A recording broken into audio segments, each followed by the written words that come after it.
म्हणजे आजकाल अनेक घरात प्लास्टिकचा निळा ड्रम पाहिला की नवऱ्यांच्या मनात दडकी भरायला लागली आणि त्याचं कारण म्हणजे मुस्कान रस्तोगी. काही दिवसांपूर्वी मेरठमध्ये अख्ख्या देशाला हादरवणारं सौरभ राजपूत हत्याकांड घडलं होतं. मुस्कानने आपल्या प्रियकरासाठी नवऱ्याला मारून त्याचे तुकडे करून ते ड्रम मध्ये भरले होते. हत्येच्या 18 दिवसानंतर ही घटना उघडकीस आली आणि सध्या मुस्कान आणि तिचा प्रियकर दोघेही जेलमध्ये आहेत. पण काल जेलमधून एक धक्कादायक न्यूज समोर आली आणि सगळ्यांच्याच भुवया उंचावल्या. सीएमओ डॉक्टर अशोक कटारिया यांनी दिलेल्या माहितीनुसार मुस्कानचा प्रेग्नन्सी रिपोर्ट पॉझिटिव्ह आलाय. तुरुंग प्रशासनाकडून पत्र मिळाल्यानंतर मुस्कानची प्रेग्नन्सी टेस्ट करण्यासाठी एक टीम पाठवण्यात आली होती, ज्यामध्ये मुस्कान आई होणार असल्याची माहिती समोर आली आहे. पण मंडळी, हा रिपोर्ट आल्यानंतर पुढे मुस्कानचं काय होईल? शिवाय जेलमध्ये गर्भवती असलेल्या महिलांचं आयुष्य कसं असतं? जर जेलमध्ये गर्भवती महिलांची प्रसूती झाली तर त्यांच्या मुलाबाळांचं काय होतं? त्यांचा सांभाळ कसा होतो? हेच सगळं आज आपण जाणून घेणार आहोत. नमस्कार, मी प्रथमेश आणि तुम्ही पाहताय विषयच भारी. म्हणजे मिळालेल्या माहितीनुसार 5 एप्रिल रोजी मुस्कानची तब्येत अचानक बिघडल्यानंतर तुरुंग प्रशासनानं एका महिला डॉक्टरला बोलावलं होतं. मग 7 एप्रिल रोजी डॉक्टर कोमल यांनी केलेल्या तपासणीत मुस्कान प्रेग्नेंट असल्याचं कळलं. भारतीय कायद्यानुसार मानवतेच्या आधारावर गर्भवती महिलांना जामीन देण्याची तरतूद आहे. अनेक प्रकरणांमध्ये दिल्ली आणि मुंबई उच्च न्यायालयांनीही अशा प्रकरणांमध्ये दिलासा दिला आहे.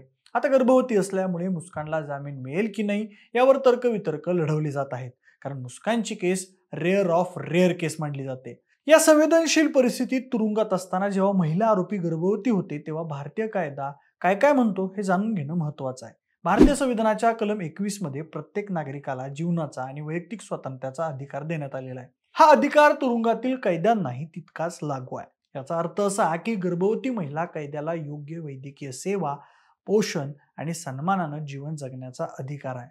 कलम 15 नुसार राज्य महिला आणि मुलांसाठी विशेष तरतुदी करू शकते, ज्यामुळे स्पष्ट होतं की गर्भवती महिला कैद्यांची काळजी घेणं ही तुरुंग प्रशासन आणि त्या राज्याची जबाबदारी आहे. शिवाय मॉडेल प्रिझन मॅन्युअल 2016 अंतर्गत गर्भवती कैद्यांसाठी विशेष मार्गदर्शक तत्व प्रदान करण्यात आली आहेत. यानुसार गर्भवती महिलांना पौष्टिक आहार, वेळोवेळी वैद्यकीय तपासणी आणि योग्य काळजी दिली पाहिजे.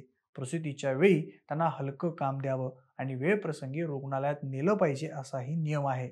जर एखाद्या मुलाचा जन्म तुरुंगात झाला तर त्याला 6 वर्षांचा होईपर्यंत आईसोबत तुरुंगात राहण्याची परवानगी आहे. मात्र मुस्कानच्या बाबतीत हे घडेल की नाही याबद्दल तर्कवितर्क लावले जात आहेत.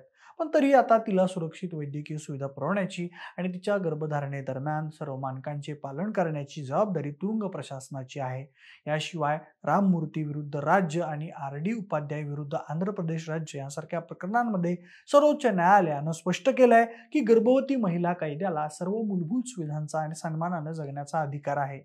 उच्च न्यायालयानं 2018च्या एका निकालात असं म्हटलंय की जर गर्भवती महिलेची वैद्यकीय स्थिती गंभीर असेल तर तिला जामीन किंवा पॅरोल मिळू शकतो. मुस्कानसारख्या गंभीर गुन्ह्यांमध्ये सामील असणाऱ्या गुन्हेगार महिलांसाठी जामीन मिळणं कठीण असलं तरी विशेष परिस्थिती लक्षात घेऊन न्यायालय मानवतावादी दृष्टिकोनातून निर्णय घेऊ शकतं. पण मंडळी, जर गर्भधारणा तुरुंगात झाली असेल तर हा सर्वात मोठा गंभीर प्रश्न आहे. जर मुस्कान तुरुंगात असताना गर्भवती राहिली हे सिद्ध झालं तर ते लैंगिक शोषण, संमतीशिवाय लैंगिक संबंध किंवा तुरुंग कर्मचाऱ्यांच्या निष्काळजीपणाचे लक्षण म्हणून याकडे पाहिलं जातं. अशा प्रकरणांमध्ये आयपीसीच्या कलम 376 अत्याचार आणि इतर गुन्हेगारी कलमांखाली कारवाई केली जाऊ शकते. तुरुंग अधीक्षकांना या प्रकरणाची माहिती महिला आयोग आणि पोलिसांना द्यावी लागते. शिवाय या प्रश्नाबरोबरच अजून एक महत्वाचा प्रश्न म्हणजे जन्मानंतर जेलमध्ये बाळाचं काय होतं? तर मंडळी, जर एखाद्या मुलाचा जन्म तुरुंगात झाला तर त्याला जास्तीत जास्त 6 वर्षांचा होईपर्यंत त्याला किंवा तिला आईसोबत तुरुंगात राहण्याची परवानगी असते. यानंतर जर आरोपी महिलेचे कुटुंब किंवा कुटुंबातील व्यक्ती उपलब्ध असतील तर मुलाला त्यांच्याकडे पाठवता येईल. जर तसं झालं नाही तर बालकाची काळजी बाल कल्याण समितीमार्फत घेतली जाते. शिवाय गर्भवती महिला कैद्यांना मोफत कायदेशीर मदत मिळण्याचा अधिकार आहे. जर आरोपी महिलेचे वर्तन चांगले असेल तर तिला मानवतेच्या आधारावर पॅरोल किंवा जामीन किंवा शिक्षा माफ केली जाऊ शकते. मुस्कान प्रकरणामुळे भारतातील तुरुंग सुधारणा आणि महिला कैद्यांच्या हक्कांवर एक नवीन वादविवाद सुरू झालाय. इकडे तिच्यावर एका भयंकर गुन्ह्याचा आरोप आहे, दुसरीकडे ती आई होणार आहे आणि तिच्या पोटात वाढणारं मूल निर्दोष आहे. भारतीय कायदा हा समतोल राखण्याचा प्रयत्न करतो, जिथे गुन्ह्याला शिक्षा दिली जाते परंतु मानवता आणि महिलांच्या हक्कांचंही संरक्षण केलं जातं.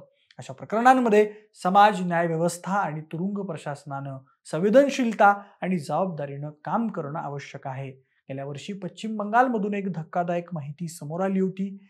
कोलकाता उच्च न्यायालयात न्यायमित्र तपास भांजा यांच्या समितीनं 196 मुलांचा जन्म झाल्याचा हवाला देत कोर्टात अहवाल सादर केला होता. या अहवालात म्हटलं होतं की महिला कैदी गजाआड असताना गर्भवती होत आहेत. न्यायमित्र तपास भांजाने राज्य सुधारगृहातील पुरुष कर्मचाऱ्यांना महिलांच्या कोठडीत जाण्यास बंदी घालण्यात यावी अशी मागणी केली होती. मात्र हा अहवाल समोर येताच राज्यात एकच खळबळ उडाली होती. पश्चिम बंगालच्या तुरुंगात असलेल्या महिला कैद्यांनी एमिकस अहवालाचा तीव्र निषेध केला होता. त्यांच्या म्हणण्यानुसार हा आरोप अतिशय बेजबाबदारपणे केला होता. या प्रकरणी चौकशी देखील करण्यात आली होती. यात राज्य तुरुंग विभाग आणि महिला आयोग देखील सहभागी होते. मंडई जेलमध्ये महिला कैदी गर्भवती होणं किंवा त्यांच्यावर अत्याचार होणं या घटना समाजाला नवीन नाहीत. महिलाच काय, मोठमोठ्या जेलमध्ये अगदी पुरुष कैद्यांवर अत्याचार झाल्याची प्रकरणं समोर आलेली आहेत. पण अशा प्रकरणांचा आवाज जेलच्या भिंतीबाहेर ऐकू येत नसल्यामुळे बऱ्याचदा ही प्रकरणं जेलच्या चार भिंती आडच मुसमुसत राहतात. मोठ्या कैद्यांपासून जेल प्रशासनातील कर्मचाऱ्यांपर्यंत अनेक लोकांची साखळी हे रॅकेट चालवत असतात. पण कैदी असल्यानं त्या महिला कैद्यांप्रती कुणीही उघडपणे स्टँड घ्यायला मागत नाही. परिणामी जेलमध्ये जन्माला येणाऱ्या नवीन जीवांचं भविष्य सुद्धा बऱ्याचदा अंधारात असतं. आता या सगळ्या गंभीर घटनांबद्दल तुमचं काय म्हणणं आहे कमेंट करून नक्की सांगा. सोबतच आपल्या विशेष भारी या यूट्यूब चॅनलला देखील फॉलो करायला विसरू नका. आणि हो, जर हा व्हिडिओ तुम्ही फेसबुकवर पाहत असाल तर तिथेही आपल्या विशेष भारी FB या फेसबुक पेजला फॉलो करायला विसरू नका. धन्यवाद.